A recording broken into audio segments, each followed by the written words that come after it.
Welcome to our channel. Today we how to withdraw from the Hartford policy refunds, beginner guide step by step clearly. To withdraw from the Hartford policy refunds, start by locating your policy documents. Review the terms and conditions of your insurance policy. Determine if you are eligible for a refund based on your policy type. Gather necessary information, including your policy number and personal identification. Visit the Hartford's official website and navigate to the Claims or Refund section. Look for the option to submit a refund request. Follow the prompts to fill out the required form. Double-check all entered information for accuracy.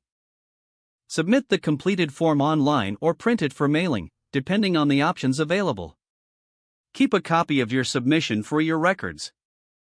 Wait for confirmation that your request has been received. Monitor your email for updates on the status of your refund. If additional information is needed, respond promptly to any requests from the Hartford.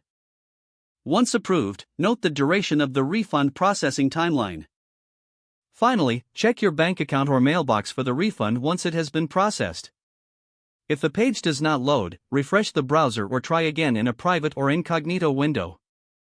Make sure you are using the correct email address, then retype it carefully to avoid small typos. If your password is not accepted, use the reset option and create a new strong password you can remember. Check your spam folder for verification or security emails, then complete any requested confirmation steps. Enable two-factor authentication if available to improve account security and reduce unauthorized access risk. After signing in, review your profile details so your contact information and settings are accurate and current.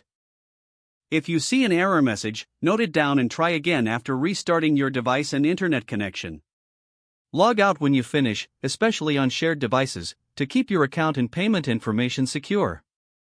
If the page does not load, refresh the browser or try again in a private or incognito window. Make sure you are using the correct email address, then retype it carefully to avoid small typos. If your password is not accepted, use the reset option and create a new strong password you can remember. Check your spam folder for verification or security emails, then complete any requested confirmation steps. Enable two-factor authentication if available to improve account security and reduce unauthorized access risk.